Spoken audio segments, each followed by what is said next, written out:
ሰላም ሰላም እንዴት ናችሁ? ውድ የገብሪ ቲዩቶሪያል ተከታታዮች ዛሬ ይዤልሽ የመጣሁት ከትናንትናው የቀጠለ ነው፣ ፓርት ቱ ማለት ነው።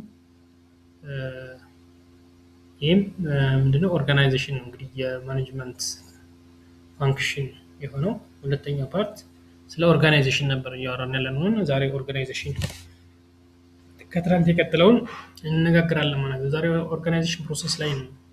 ከኦርጋናይዜሽን ፕሮሰስ ጀምረን ነው የምንነጋገረው።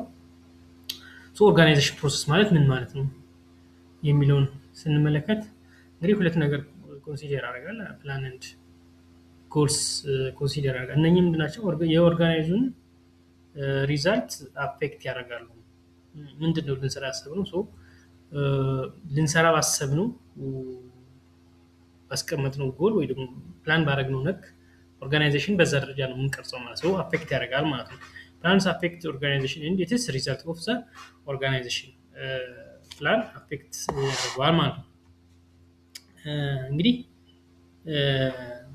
ሌላ ዲተርማይን ዘ ወርክ አክቲቪቲ፣ ወርክ አክቲቪቲ ምንድን ናቸው የምንሰራቸው ስራዎች የሚለውን ነገር ዲተርማይን ማድረግ አለብን። ሆነ የሚደረጉ ስራዎችን ማወቅ ያስፈልጋል ማለት ነው። ናው ኦል ጆብስ አር ዜር ጎይንግ ቱ ፐርፎርም፣ ምን ስራዎች እንደምሰራ ማወቅ መቻል አለብን ማለት ነው። ለምሳሌ አንድ ካፌ መክፈት ወይ ደግሞ የካፌ ቅርንጫፎችን መክፈት ያሰበ አንድ ሰው ሶስት የካፌ ቅርንጫፎችን ልክፈት ቢል እንግዲህ ምን ያስፈልገዋል ማለት ነው። ከዚህ በፊት አለው ካፌ በት አሁን ያን ካፌ ሌላ ተጨማሪ ሶስት ቅርንጫፎች ልክፈት ቢል የሚያስፈልጉ ስራዎች ምን ምን ናቸው ብሎ መለየት መቻል አለበት። ቦታ መፈለግ ሊሆን ይችላል፣ ሰራተኞችን መቅጠር፣ እቃዎችን መግዛት፣ ማስታወቂያ መስራት፣ ሌሎችንም ነገሮች እንደዚህ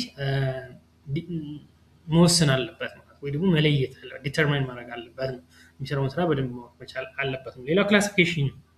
Classification and group activity. Grouping is similar activity in based on division of labor and specialization.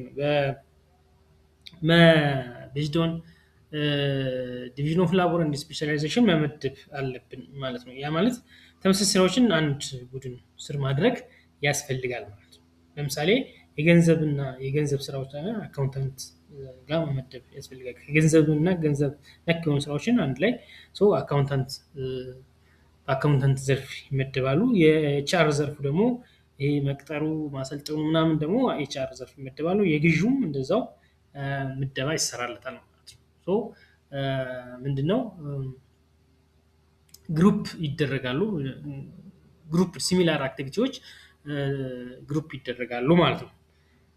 ሌላው አሳይን ወርክ ኢን ዴሊጌትድ አውቶሪቲ አሳይን ዘ ኢንዲቪጁዋል ኦፍ ጊቪንግ አፕሮፕሪየት አውቶሪቲ ነው። እንግዲህ ስራውን ሊሰራ የሚችል አውቶሪቲ ያስፈልጋል ማለት ወይም ስራ መመደብና ስልጣን መስጠት ያስፈልጋል ማለት ለሰዎችን እንመድባለን።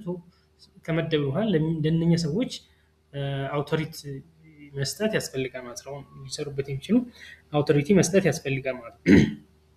ስራ ብቻ ሳይሆን ውሳኔ ማሰልጠን ማድረግ የሚያስችል ስልጣን መስጠት መቻል አለበት። ስራውን ብቻ ሳይሆን ይሄኛውን በዚህ አግባብ መሰራት አለበት የሚል ውሳኔ ሊያሰጥ የሚችል ዴሊጌሽን መሆን መቻል አለበት ወይ ደግሞ አውቶሪቲ መሆን መቻል አለበት ነው። ለምሳሌ የግዢ ኃላፊ ለካፌው እቃ መግዛት ተመድቦ እቃ መምረጥ ይችላል።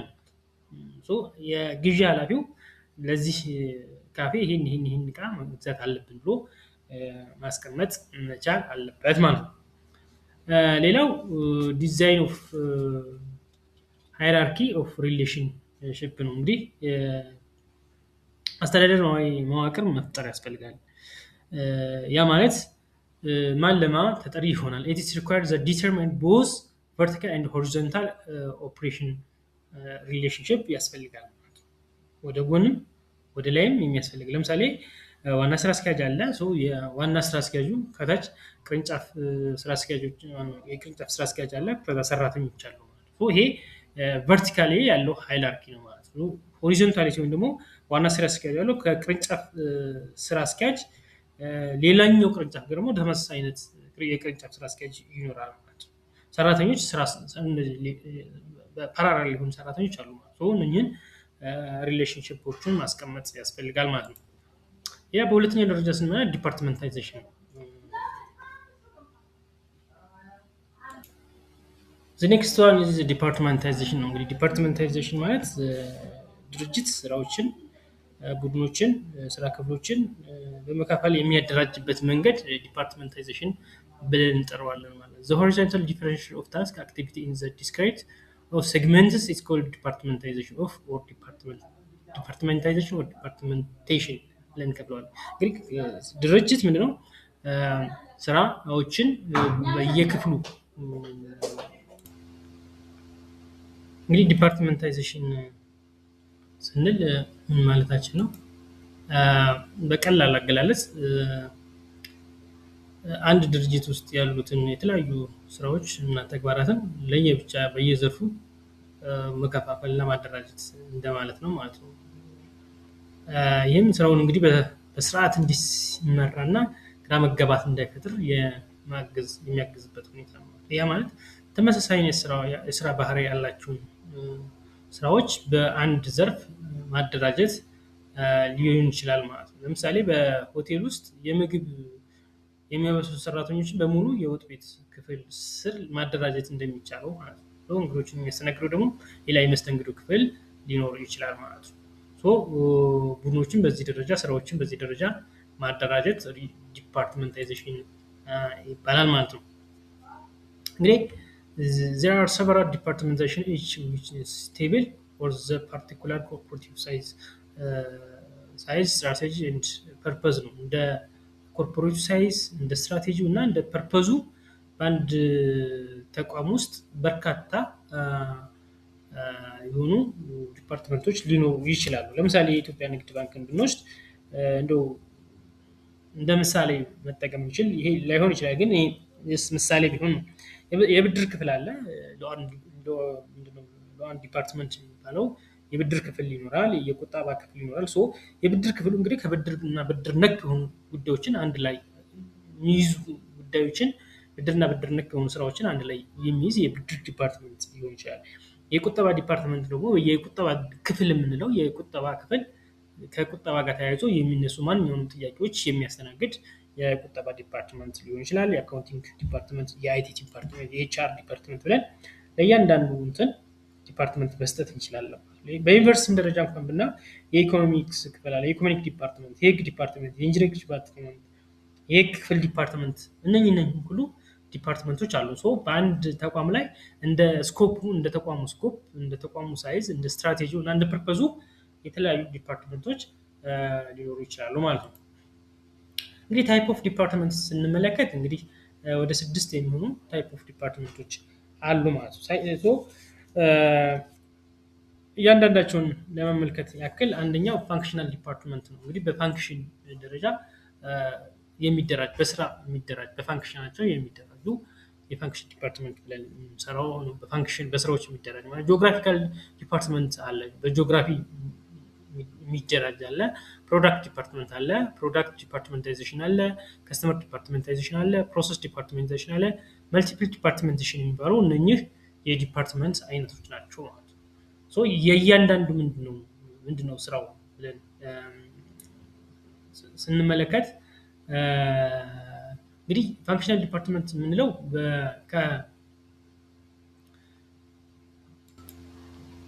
እንግዲህ ፋንክሽናል ዲፓርትመንት የምንለው ምንድነው? ተመሳሳይ የሆኑ ተግባራትን ወይም ስራዎችን በአንድ ቦታ ላይ ማደራጀት ሲሆን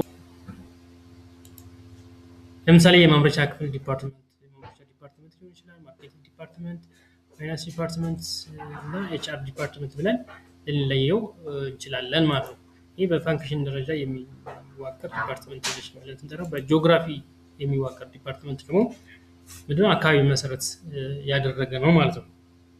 እንግዲህ ይሄ የአንድ ድርጅት የሚሰጠውን አገልግሎት ወይም የሚሰራውን ስራ በየቦታው ተባብሮ በሚገኝ ጊዜ ስራውን እንደየአካባቢው ርቀት እና አቅጣጫ መከፋፈል ማለት ነው ማለት ነው። ስለዚህ it's also called location of department or departmentalization by territory።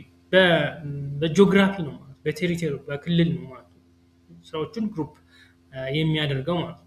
it is a grouping of jobs by based on geography ነው የሚያደርገው ማለት ነው።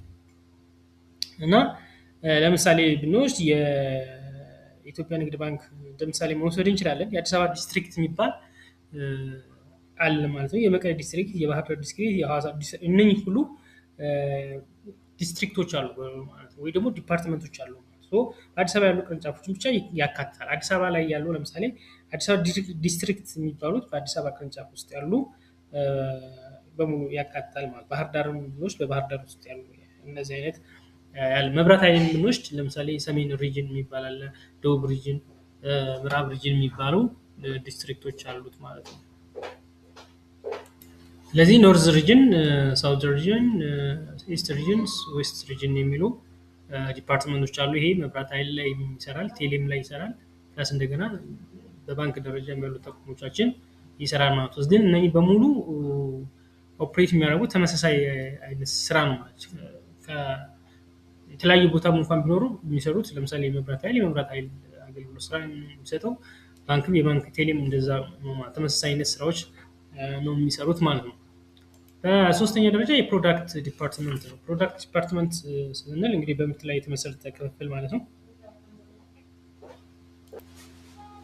ፕሮዳክት ዲፓርትመንት ኢት ኢዝ ኤ ግሩፕ ኦን ዘ ቤዝ ኦፍ ፕሮዳክት ወይ ጉድ ሰርቪስ ነው ማለት ነው። እና ፕሮዳክቱን ወይም ሰርቪሱን መሰረት ያደረገ ዲፓርትመንት ስራ ነው የሚሰራው ማለት ነው። ለምሳሌ የሳምሰንግ ኩባንያ ብንወስድ ሳምሰንግ የተለያዩ ምርቶችን ያመርታል። የሞባይል ቀፎ ያመርታል፣ የቤት ውስጥ መገልገያ ክፍሎች ያመርታል፣ የኤሌክትሮኒክስ እቃዎች ያመርታል ማለት ነው። ለምሳሌ ቴሌቪዥን፣ እንደዚህ ፍሪጅ ምናምን አይነት ማለት ነው። የሞባይል ክፍል ራሱ ዲፓርትመንት አለው ማለት ነው። የሞባይል ዲፓርትመንት ይኖረዋል። ፕላስ እንደገና የቤት ውስጥ መገልገያ ፍሪጅ፣ ማጠቢያ ማሽን፣ እነዚህ አይነቶችን ደግሞ የሚሰራ ሌላ ዲፓርትመንት ይኖረዋል። ሌሎች ደግሞ ኤሌክትሮኒክስ ጉዳዩ ቴሌቪዥን ምናምን የሚሰራ ጉዳይ የሚሰሩት ደግሞ ሌሎች ዲፓርትመንት ይኖራል። such kind of departmentalization is based on large and multiple product organization። ይሄ እንደዚህ አይነት ዲፓርትመንታይዜሽን based on ላርጅ ኤንድ መልቲፕል ፕሮዳክት ኦርጋናይዜሽን ማለት አለ። ትልልቅ እና ብዙ ምርቶችን የሚያመርቱ ይሆናል ማለት። ያ ማለት ለምሳሌ ፕሮዳክት አለ፣ ፕሮዳክት ውስጥ ማለት ሳምሰንግ አለ፣ ፕሮዳክት ዲቪዥን ኤ አለ፣ ዲቪዥን ቢ፣ ዲቪዥን ሲ ተብሎ የሚከፈልበት ሁኔታ አለ ማለት ነው። ይሄ በዲፓርትመንት ላይ እንችላለን ማለት ነው። ከስተመር ዲፓርትመንታይዜሽን በደንበኞች አይነት ላይ የተመሰረተ ክፍፍል ወይ ዲፓርትመንት መሰረት ነው። ይህ የሚያገለግለው እንግዲህ እንደ ደንበኞቹ ባህሪ ወይም ፍላጎትን መሰረት ያደረገ ነው ማለት። በተለይ በባንክ እና በመጽሐፍ ህትመት፣ በምግብ ኢንዱስትሪዎች ላይ በጣም እንትን ነው ማለት በጣም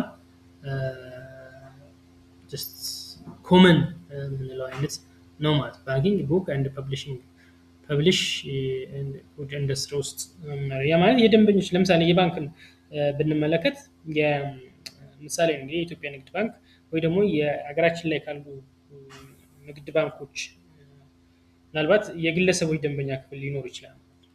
በግለሰቦች ብቻውን ማስተናገድ የሚችል አንድ ዲፓርትመንት ሊኖር ይችላል ማለት ነው። ማለት አንድ ደንበኛ ብቻውን የሚስተናገድበት በተለይ ትልልቅ ነጋዴዎችን ሊያስተናግድ የሚችልበት ሁኔታ ሊኖር ይችላል አለ ሳይሆን ሊኖር ይችላል ነው።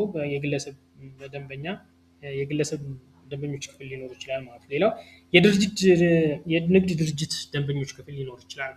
ይሄ አለ የለም እኛ ጋር አናውቅም፣ ግን የንግድ ድርጅት ክፍል አለ ማለት ለትልልቅ ፋብሪካዎች፣ ነጋዴዎች እና ብድር አገልግሎት የሚሰጥ ሊሆን ይችላል ነው። ሌላው የመንግስት ተቋማት ክፍል፣ የመንግስት መስሪያ ቤቶች ሂሳብ የሚከታተል ሌላ ዲፓርትመንት ሊኖር ይችላል። ይሄ ቤዝድ ኦን ካስተመር ኢንተረስት የሚሰራ የዲፓርትመንታይዜሽን ስራ ነው ማለት ነው። ሌላው በአምስተኛ ደረጃ ፕሮሰሲንግ ዲፓርትመንት ነው ማለት። እንግዲህ ፕሮሰስ ዲፓርትመንት ደግሞ ምንድነው? ስራዎች በሚፈጠሩበት የስራ ሂደት መሰረት ማከፋፈል ማለት ነው። እያንዳንዱ ክፍል የሚያደርገውን የስራ ድርሻ ይለያል ነው። እንግዲህ it is appropriate when the departmentalization by production in flow ነው። በፕሮዳክሽኑ በፍሎ አማካኝነት የሚሰራ activities are grouped in the base of various manufacturing process ነው። እንግዲህ ለምሳሌ ስንመለከት የጨርቅ ፋብሪካ እንደ ምሳሌ ልናይ እንችላለን። እንግዲህ ነጭ ጥጥ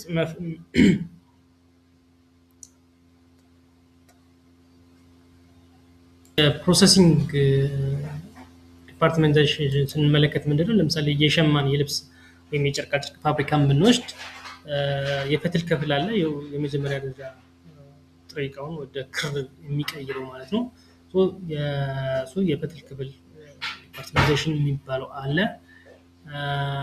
ሌላው የሽመና ክፍል አለ። ክሩን የሽመና ክፍል ወይ ደግሞ ሽመናው የሚሸመንበት ዌቪንግ የምንለው አለ ማለት ነው። የቀለም ክፍል አለ። ዳይኒንግ ቀለም የሚቀባበት ነጭ ጨርቅን በተለያየ ቀለማት የማስዋብ ስራዎች አሉ። ቀለሙ ጨርቁን ወይ የማስዋብ ከዛ የማሸጊያ ክፍል ወይ ፓኪንግ ክፍል ዲፓርትመንታይዜሽን አለ ማለት ነው። ይሄ በፕሮሰስ ላይ በፕሮሰስ መሰረት ያደረገ ዲፓርትመንታይዜሽን አለ። እንግዲህ ስፒኒንግ አለ። ስፒኒንግ ማለት መፍተል ነው። ዌቪንግ አለ፣ ስራውን መስራት። ዳይኒንግ አለ፣ መቀባት። ፓኬጂንግ፣ እነኚህ ነገሮች አሉ ማለት ነው። ቺፍ ኤክስኪዩቲቭ ኦፊሰር አለ፣ ጀነራል ማናጀር አለ። ከዛ ምንድነው ኦልሬዲ ዲፓርትመንቶቹ አሉ ማለት ነው። እንግዲህ ማትሪክስ የምንለው ደግሞ ዲፓርትመንት ኢት ኢዝ ዘ ኮምቢኔሽን ኦፍ ቱ ኦር ሞር ዲፓርትመንት ዲስከስድ አባብ ከዚህ በፊት ያልናቸውን እንትኖች አንድም ሊሆን ይችላል፣ ሁለትም ሊሆን ይችላል፣ ቀይጦ ሁለትም ሶስትም አብሮ የሚሰራ ማትሪክስ ዲፓርትመንታይዜሽን ወይ ደግሞ የማትሪክ መዋቅር ብለን እንጠራዋለን ማለት ነው። ለምሳሌ እንግዲህ አንድ ኩባንያ እንዲህ ሊከፈል ይችላል። በተግባር፣ ፋንክሽን፣ ማርኬቲንግ፣ ፋይናንስ፣ ማኑፋክቸሪንግ ብለን ልንከፍለው እንችላለን ማለት ነው። ሌላ በፕሮጀክት ልንከፍለው ይችላል። ፕሮጀክት ቢ ብለን ልንከፍለው እንችላለን ማለት ነው። ማርኬቲንግ ሰራተኛ ለማርኬቲንግ ኃላፊ ይመራል፣ በተጨማሪ ለፕሮጀክት ኃላፊ ይሰራል ማለት ነው። እንደዚህ አይነት ነገሮች ይኖራሉ ማለት ነው። ሲኦ አለ፣ ከዛ ቫይስ ፕሬዚዳንት ኦፍ ማርኬቲንግ አለ፣ ቫይስ ፕሬዚዳንት ኦፍ ፋይናንሻል ኤንድ አካውንቲንግ አለ፣ ቫይስ ፕሬዚዳንት ኦፍ ማኑፋክቸሪንግ አለ።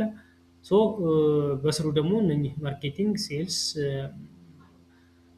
ቫይስ ፕሬዚዳንት በፋይናንስ ኤንድ አካውንቲንግ ስር ደግሞ ፋይናንስ ኤንድ አካውንቲንግ አለ፣ ቫይስ ፕሬዚዳንት ኦፍ ማኑፋክቸሪንግ አለ፣ ምንድነው ፐርቼዚንግ ኤንድ ፕሮዳክት የሚባሉ ዲፓርትመንቶች አሉ። እነኚህ ሁለት እና ከዛ በላይ የሆኑ ዲፓርትመንቶችን አንድ ላይ ሚኒስ ከሆነ ማትሪክስ ዲፓርትመንት ልንጠራቸዋለን ማለት ነው። ሌላው ዘ ሜጀር ኮምፖነንት ኦፍ ኦርጋናይዜሽን ነው። ሜጀር ኮምፖነንት ኦፍ ኦርጋናይዜሽን የመጀመሪያ ደረጃ አውቶሪቲ ነው። አውቶሪቲ ፓወር አለ፣ ዴሊጌሽን አለ፣ ስፔን ኦፍ ኮንትሮል አለ፣ ሴንትራላይዜሽን፣ ዲሰንትራላይዜሽን የምንላቸው ነገሮች አሉ ማለት። አውቶሪቲ ስንል እንግዲህ አንድ ድርጅት መዋቅር ውስጥ ያለ ህጋዊ ኃይል ማለት ነው። ህጋዊ ኃይል ማለት ሌጂቲሜት ፓወር ያለው በኦርጋናይዜሽን ስትራክቸር ውስጥ የተሰጠው አካል ነው ማለት ነው። it is power of divine from the right and that comes from the position። ይሄኛው አውቶሪቲ የሚመጣው ከተሰጠው ስልጣን ነው ማለት ነው። ከስልጣኑ ከፖዚሽኑ ነው የሚመጣው። it is of influence others። እንግዲህ ኢንፍሉዌንስ የሚያደርገው ሰዎችን በፖዚሽኑ ምክንያት በማድረግ ነው። በተሰጠው ፖዚሽን ምክንያት ሰዎችን ኢንፍሉዌንስ ያደርጋል ማለት ነው። እንግዲህ ይሄ በተሰጠው ስልጣን አማካኝነት ኢንፍሉዌንስ ያደርጋል ሰዎች ሌሎችን ማለት ነው። the right to do something ነው። ሰዎች እንዲሰሩ ያስገድዳል ነው። ይህ ኃይል የሚመነጨው ከግለሰቡ ካለው የስራ መደብ ወይ ፖዚሽን ነው። ይህም ሌሎችን የመቆጣጠር ወይም የሆነ ነገር ለማድረግ ህጋዊ መብት ይሰጠዋል ማለት ነው። ይሄኛው the source of authority is member of the organization ነው ማለት ነው። ሌላኛው ፓወር ነው። እንግዲህ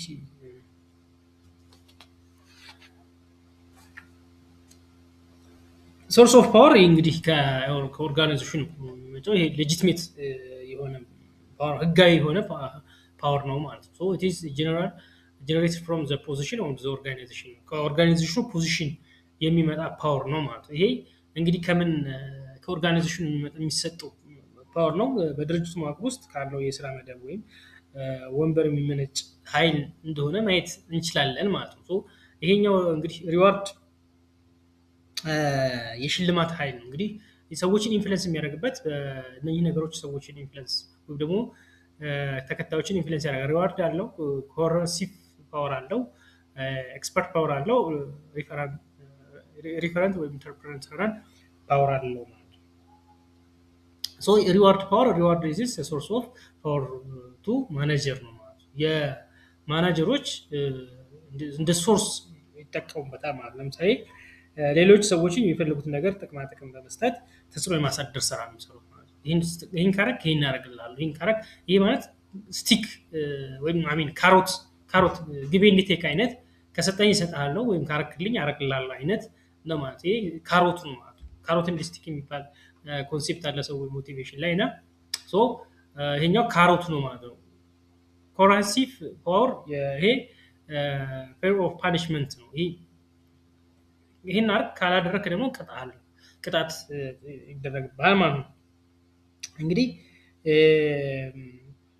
የማስገደድ የመቅጣት ነገር ሰዎችን ፍራቻ ምክንያት እንዲታዘዙ የማድረግ ሰዎች በፍራቻ ምክንያት እቀጣለሁ፣ እንደዚህ ይደረጋለሁ፣ ነጥቤ ይቀንሳል፣ ደሞዜ ይቀንሳል ብለው በፍርሃት ሰዎችን እንዲሰሩ ወይ ደግሞ ሰዎች ላይ ኢንፍሉዌንስ የማሳደር ስራ ፓኒሽመንት ነው። ኤክስፐርት ፓወር ኢዝ ጀነራል ፍሮም ዘ ለርኒንግ ኦፍ ፕሮፌሽን። ይሄ ከፕሮፌሽን ወይም ደግሞ ከለርኒንግ የሚመጣ ነው፣ ሰውየው ካለው ኤክስፐርታይዝ የሚመጣ ነው። ለምሳሌ አንድ የከተማ አስተዳደር ውስጥ የሚሰራ የከተማ አስተዳደር ውስጥ ያለ አንድ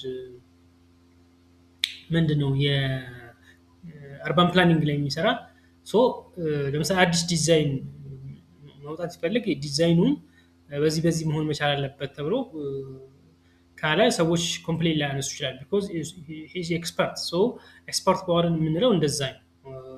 ሌላው ለምሳሌ አንድ ዶክተር የሰውየውን በሽታ ይሄ እንደዚህ አይነት መድኃኒት መውሰድ አለበት ብሎ ካለ አይ ይሄ ሊሆን አይችልም ብለን ልንቃወሙ አንችልም። ምንድነው እሱ ኤክስፐርት ስለሆነ ማለት። ስለዚህ ኤክስፐርታይዝ ፓወር ብለን የምንለው እንደዛ አይነቱ ነው ማለት ነው። ኢት ኢዝ ጀነሬትድ ፍሮም ዘ ለርኒንግ ኤንድ ፕሮፌሽን ነው ማለት ነው። ሌላ ኢንፌሪየር ወይም ኢንተርፐርሰናል ፓወር ቱ አቢሊቲ ቱ ኢንፍሉዌንስ ኦፍ ዘ አዘር ቢሄቪየር ነው። እንግዲህ ሰው ሌሎችን ኢንፍሉዌንስ የምናደርግበት ኢንተርፐርሰናል ፓወር የምንለው ተምሳሌ ወይም ደግሞ ተምሳሌት መሆን ሰው ለምሳሌ ይህን ስራው ከማለት ሰርቶ በማሳየት እሱ ሆኖ የሌሎችን ቢሄቪየር ኢንፍሉዌንስ የማድረግ አቅም ያለው እንደዚህ አይነት ሰው ሪፈራንት ፓወር ይባላል። ወይም ኢንተርፐርሰናል ፓወር ሌላውን ይችላል። ከሰውየው ማንነት፣ ግብረ ገብነት ወይም ሰዎች ከሱ ካላቸው አድናቆት የሚመነጭ ኃይል ነው። ሰውየውን የምንወደው ከሆነ ለሰውየው ግብረገብነት ሰውየው ግብረገብ ከሆነ የሰውየው ማንነት ሰዎችን ላይ ተጽዕኖ የሚያሳድር ከሆነ እንደዚህ አይነቱ ሰው ሪፈራንት ወይም ሪፈር የምናደርገው ሰው ማለት ነው። ለምሳሌ የሞዴል ሰው ማነው? አንዳንዴ ኢንተርቪው ላይ ምናምን አይታቸው ከሆነ ማነው ተጽዕኖ ያሳደረብህ ሲባል እኔ ተጽዕኖ ያሳደረብኝ ከሌ የሚባል ሰው ነው ከሌ የሚባል እንደዚህ በዚህ ብሎ ሰው ሊናገር ይችላል ማለት ነው። ስለዚህ በሰዎች ላይ ጥሩ ተምሳሌ ሆኖ ሰዎች ላይ ተጽዕኖ የማሳደር ስራ ነው ማለት ነው። ሌላኛው ዴሊጌሽን ነው። ዴሊጌሽን እንግዲህ የሚለው በማኔጅመንት ውስጥ በጣም የታወቀ ነው ማለት ነው እና ውክልና እንግዲህ ያለበትን የስራ ጫና ለመቀነስ የተወሰኑ ተግባራትን ያንን ተግባር ለመፈጸም የሚያስፈልጉ ስልጣን ለበታች ሰራተኞች የማስተላለፍ ሂደት እንደሆነ ማየት ተገቢ ነው ማለት ነው። ኤቭሪ ማኔጀርስ መስት ቢ ዴሊጌት አውት ዲዩቲ ኤንድ ሰቦርዲኔት ለሰቦርዲኔቶቹ ስራውን መስጠት መቻል መወከል አለበት። ሁሉን እኔ ካልሰራሁት አይጣፍጥም የሚባል ነገር ብዙ ውጤት አያመጣም እና መስት ዴሊጌት ማድረግ መቻል አለበት። ዴሊጌሽን ኢዝ ቱ ሳይድ ሪሌሽንሺፕ ዘ ማኔጀር ኤንድ አሳይን እንግዲህ በማኔጀር እና በአሳይን መካከል ነው ማለት ነው። እንግዲህ ዴሊጌሽን የምንለው በዛ ነው ማለት ነው። እንግዲህ ዴሊጌሽን ማለት በቱ ሳይድ ሪሌሽንሺፕ ነው፣ በሰጪው እና በሚቀበለው ሰዎች መካከል ያለ ነው ማለት ነው። እንግዲህ ኢፌክቲቭ ማኔጀር ኖርማል ዴሊጌሽን ታስክ ሰቦርዲኔት ኤንድ ኮንሰንትሬት ዜር ኤፈርት ኤንድ ማኔጀሪያል ታስክ ነው። እንግዲህ በዚህ ደረጃ እንትን ማለት አለበት ነው። ኢፌክቲቭ ማኔጀር ኖርማሊ ዴሊጌት ታስክ ኦፍ ሰቦርዲኔትስ ውጤታማ እንዲሆን ከተፈለገ ታስኮችን ሰቦርዲኔት ማድረግ መቻል ታስኮችን ለሰቦርዲኔቱ ዴሊጌት ማድረግ መቻል አለበት ነው። እንዲህ ኮንሰንትሬት ዜር ኤፈርትስ ኦፍ ማኔጀሪያል ታስኮቹ ላይ ፎከስ ያደርጋል ማለት ጥቃቅን የሆኑት ነገሮችን ላይ ትኩረት ከሚያደርግ ይልቅ ለሰቦርዲኔቶች ወይ ደግሞ ከሱ ስር ላሉ ሰዎች ውክልና ሰጥቶ እሱ በጣም አስፈላጊ የሆኑ ጉዳዮች ላይ ኤፈርቱን ሊያወጣ ይችላል። ዴሊጌሽን ኦከርስ ፍሮም ዘ ቱ ፐርፐዝ ነው። ለሁለት ነገር ዴሊጌሽን ያስፈልጋል ነው። የውክልና ለምሳሌ when manager are absent, manager are absent from the job, subordinate acts the behalf of the exercise of authority ነው። ሶ ማናጀር የማይኖር ከሆነ የተወከለው አካል ኤክሰርሳይዝ ያደርጋል ማለት አውቶሪቲውን ኤክሰርሳይዝ ያደርጋል ማለት ነው። እንግዲህ በስልጣን በሌላ ምክንያት ቢሮ ውስጥ ላይኖር ይችላል። ሶ የበታች ሰራተኞች በእሱ ስም ውሳኔ እንዲሰጡና ስራውን እንዲከውኑ ስልጣን የመስጠት ሁኔታ ይኖራል ማለት ነው። ሶ ሌላኛው ዴቨሎፒንግ ሰብኦርዲኔቲንግ ኤንድ ፋሲሊቴት ዲሲዥን ሜኪንግ ፕሮሰስ ነው። ምንድነው የበታች ሰራተኞችን ለማብቃት ነገ እነሱን ማኔጀር እንዲሆኑ ለማድረግ የሚሰራ ስራ ነው ማለት ነው። ማኔጀር እንዲሆኑ ስራ አስኪያጅ እንዲሆኑ ውሳኔ ሰጪ እንዲሆኑ እነሱ ፋሲሊቴት የማድረግ ስራ ነው ማለት ነው። አምስተኛው ሴንትራላይዜሽን ቨርሰስ ዲሴንትራላይዜሽን የሚለው ኮንሴፕት ነው ያለው። ሶ ሴንትራላይዜሽን ማዕከላዊነት እና ኢ ማዕከላዊነት የተማከለና ያልተማከለ እንደማለት። ሴንትራላይዝ ስንል ሲስተማቲክ ኤንድ ኮንሲስተንስ ኦፍ ሪዘርቬሽን ኦፍ አውቶሪቲ አት ዘ ሴንተር ነው። አውቶሪቲው የአውቶሪቲ ሪዘርቬሽኑ ከሴንተር ነው ማለት ከማዕከል ነው። ስልጣን ህጎችና ውሳኔ አሰጣጥ በአንድ ማዕከል ወይም በላይኛው የአመራር ደረጃ ብቻ የሚወሰንበት መንገድ ሴንትራላይዜሽን ብለን እንጠራዋለን ማለት ነው። ሴንትራላይዜሽን ብለን እንጠራዋለን። እንግዲህ የተለያዩ ቅርንጫፍ መስሪያ ቤቶች ወይ ዲፓርትመንት እንኳን ቢኖሩ ግን በአንድ እንትን ስር ከሆኑ እሱ ሴንትራላይዝድ ብለን እንጠራዋለን። ሪሌቲቭ ዴሊጌሽን አውቶሪቲ ሩል ፓወር ኤንድ ኮንሰንትሬት አት ዘ ቶፕ ሌቭል ኮንትሮል ዲሲዥን ኤንድ ሜኪንግ ኤግዚስቲንግ አት ዘ ሌቭል ኦፍ ቶፕ ሌቭል ኦፍ ማናጅመንት ናቸው። ሶ ዲሴንትራላይዝ የምንላቸው ሲስተማቲክ ኤፈርት ኦፍ ዲሊጌቲንግ ኦል አውቶሪቲ ኦፍ ቱ ሎስት ሌቭል እንግዲህ አታች ያለውን ነገር ስራዎችን ኤፌክቲቭሊ መወከል ወይም ደግሞ ስራዎች እንዲሰሩ ታች ላለው አካል አውቶሪቲውን መስጠት ያስፈልጋል የሚልበት ነው። ስልጣን ከላይኛው አመራር ወደ ታች የስራ ደረጃ በስርዓት የሚከፋፈል መንገድ